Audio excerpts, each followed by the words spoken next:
Esse é o ValenteCast, um podcast sobre direito, educação e tecnologia. Meu nome é Oscar Valente Cardoso e hoje nós vamos continuar falando sobre o seguro-desemprego. E como eu já tinha falado no episódio de ontem, no ano de 2020, em decorrência da pandemia causada pelo coronavírus, o desemprego no Brasil chegou a ultrapassar o percentual superior a 14% de desocupados em relação à totalidade da população economicamente ativa, o que significa que em agosto o Brasil tinha quase 14 milhões de pessoas sem emprego. De acordo com dados da PNAD, que é a Pesquisa Nacional por Amostra de Domicílio Contínua,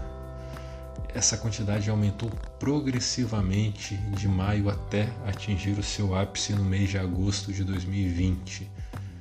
Então, das 170 milhões e 100 mil pessoas aproximadamente em idade para trabalhar no Brasil, nós chegamos a ter aí aproximadamente 80, um pouco mais de 80 milhões exercendo atividade formal e um número perto de 30 milhões, 28 milhões em 500 aproximadamente em trabalho informal. Então há um impacto muito grande na sociedade, porque com a redução de postos de trabalho e o desemprego, isso também afeta a renda familiar, a subsistência, o consumo, a produção, a comercialização de bens e serviços, entre outras consequências. Por outro lado, isso também leva ao aumento dos gastos públicos, porque cresce a quantidade de pessoas que dependem das prestações de serviços públicos essenciais, como a educação e a Seguridade Social, que compreende a saúde, a previdência e a assistência social. Como uma consequência futura dessa ampliação atual das despesas públicas, um dos principais meios para a sua compensação é o aumento de tributos, o que pode levar novamente ao crescimento do desemprego e ao retorno de todo esse ciclo. Nós já tivemos no primeiro semestre de 2020, um período um pouco maior, ali de 1º de janeiro até 15 de julho, o total de requerimentos de seguro-desemprego apresentado foi de 4.239.000, um percentual superior a 13% em relação ao mesmo período do ano de 2019, o que significa que no primeiro semestre de 2020 nós tivemos 500 mil requerimentos a mais de seguro-desemprego em comparação com o ano de 2019. No episódio de ontem nós vimos que o seguro-desemprego tem 5 modalidades diferentes. Cada uma delas tem um prazo previamente definido por lei que não pode ser ultrapassado, e aí independentemente das características subjetivas do beneficiário, como idade avançada, grau de instrução ou alguma outra dificuldade de retorno ao trabalho, e também não tem aumento, modificação do prazo de duração do benefício em virtude de aspectos regionais, da existência de barreiras específicas na busca de um novo emprego. Em consequência disso, o seguro-desemprego não é pago necessariamente durante o período em que durar o desemprego, ou seja, ainda que o beneficiário continue desempregado depois do término do prazo legal, não há possibilidade de prorrogação do pagamento do seguro-desemprego. Excepcionalmente, o prazo máximo de duração do seguro-desemprego pode ser ampliado no máximo por 1 ou 2 meses por meio de decisão do CODEFAT. É o que prevê o artigo 4º, parágrafo 5º da Lei 7.998 de 90. Então, além de, em regra, não ser possível por decisão judicial ou por ato do presidente da República ou do ministério responsável pelo pagamento ou pelo órgão responsável pelo pagamento do benefício, excepcionalmente o CODEFAT pode autorizar a ampliação do prazo de duração do seguro-desemprego desde que observe o limite legal, que é o acréscimo de apenas 1 ou 2 meses. E esse pagamento durante o período ampliado ainda deve observar 4 requisitos. Primeiro, ele pode ser feito para um determinado grupo de pessoas. Segundo, tem que levar em consideração a evolução geográfica e setorial das taxas de desemprego no país. Terceiro, deve levar em conta o tempo médio do desemprego de grupos específicos de trabalhadores. E quarto, desde que o gasto adicional com esse período prolongado de 1 ou 2 meses não ultrapassar em cada semestre do ano civil 10% do total da reserva mínima de liquidez exigida por lei para as disponibilidades financeiras do FAT. É o que prevê o artigo 4º nos parágrafos 5º e 6º da Lei 7998 de 1990. Atualmente, isso já vem sendo debatido e tratado há alguns meses, hoje em setembro de 2020, como uma forma de enfrentar o aumento do desemprego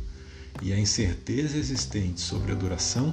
das medidas de isolamento social e, com isso, o retorno às atividades laborativas atuais. Duas novidades normativas podem levar à ampliação do prazo de pagamento do seguro-desemprego no país. Na primeira delas, o CODEFAT debate a possibilidade de aplicar os dispositivos legais que eu mencionei e prorrogar por 1 ou 2 meses o pagamento do seguro-desemprego para os trabalhadores despedidos sem justa causa no período de 20 de março a 31 de dezembro de 2020. Caso isso seja aprovado, estima-se que aproximadamente 6 milhões de pessoas terão direito a essa prorrogação do seguro-desemprego até o final de 2020. No segundo ponto, na segunda possibilidade de prorrogação do seguro-desemprego, existem vários projetos de lei em tramitação no Congresso Nacional, tanto no Senado Federal quanto na Câmara dos Deputados, que alteram a legislação do seguro-desemprego com o objetivo principal de ampliar o prazo de duração do benefício. Por exemplo, no Senado, o projeto de lei 1205 de 2020 altera a Lei 7998 de 90 com o objetivo de ampliar o pagamento do seguro-desemprego para até 5 meses em virtude do atual estado de emergência de saúde pública no país. Outro exemplo, o projeto de lei 1449 de 2020 do Senado também altera a Lei 7998 de 90 para criar uma modalidade específica de seguro-desemprego devida ao trabalhador em caso de calamidade pública reconhecida pelo Congresso Nacional. Sobre esse mesmo assunto, o PL 2664 de 2020 do Senado autoriza de forma automática a prorrogação do seguro-desemprego do trabalhador formal em mais 2 meses durante o período de vigência do Decreto Legislativo número 6 de 2020. Ainda no Senado Federal nós temos outros projetos de lei, eu destaco o 642 e o 867 de 2020, que também alteram o prazo de duração do seguro-desemprego do trabalhador formal.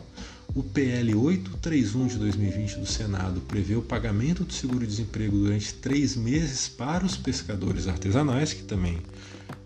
tiveram limitações na sua atividade durante esse ano em virtude das medidas de isolamento social. E, por último, o PL 825 de 2020 do Senado prevê a criação de uma nova modalidade de seguro-desemprego específico para os trabalhadores rurais. Então, a maior parte dos projetos de lei diz respeito ao seguro-desemprego dos trabalhadores formais, mas também há propostas de prorrogação de aumento do prazo para o seguro-defeso e a criação de um seguro-desemprego para os trabalhadores rurais. Na Câmara dos Deputados, a quantidade de projetos de lei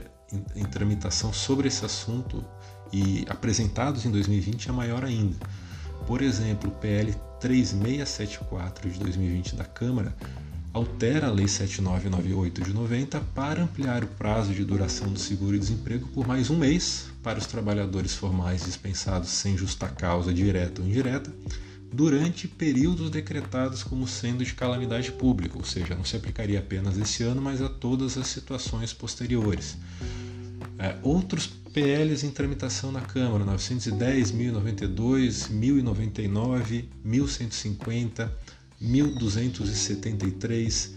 1347, 1373, 1729, 1736 e 3618 todos de 2020, também com propostas de modificação da legislação do seguro-desemprego para, entre outras medidas, ampliar o prazo de pagamento do benefício. Além deles, também eu menciono o projeto de lei 1134 de 2020 da Câmara dos Deputados, com regras excepcionais para o pagamento do seguro-desemprego às empregadas domésticas e aos empregados de micro e pequenas empresas e também aos pescadores artesanais. Considerando que a partir do Decreto Legislativo número 6 de 2020, em vigor desde 20 de março deste ano, e com efeitos em princípio até 31 de dezembro de 2020, que reconheceu em todo o território nacional a ocorrência do estado de calamidade pública em virtude da pandemia causada pelo novo coronavírus, todas essas alterações normativas permitiriam a ampliação do prazo de pagamento do seguro-desemprego em face das despedidas sem justa causa ocorridas de 20 de março a 31 de dezembro de 2020. Então vejam que não é um período discricionário, mas diz respeito ao período fixado pelo Decreto Legislativo número 6, que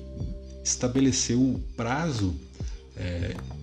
do estado de calamidade pública no país em decorrência da Covid-19.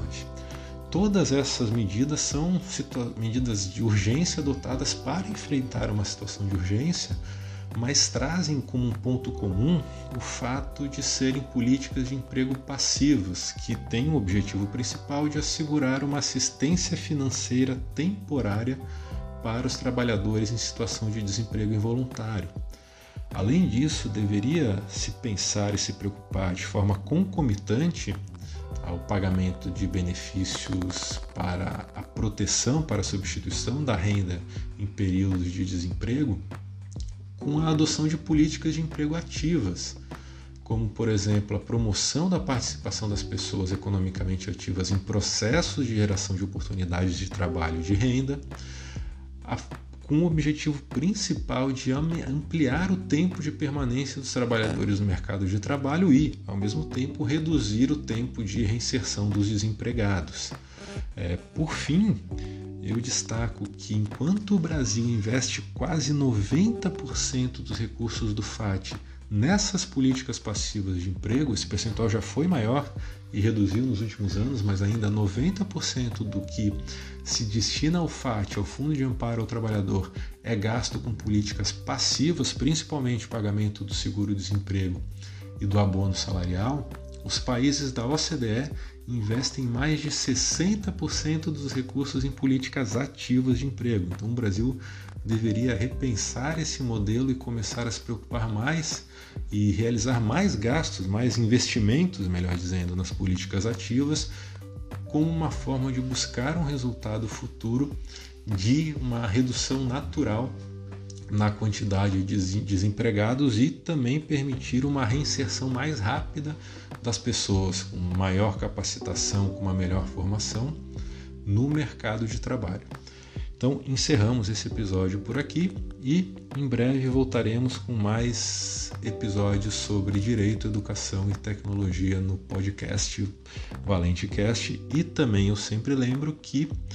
boa parte do material que está aqui em áudio também pode ser encontrada em textos no meu blog oscarvalentecardoso.com/blog. Até o próximo episódio.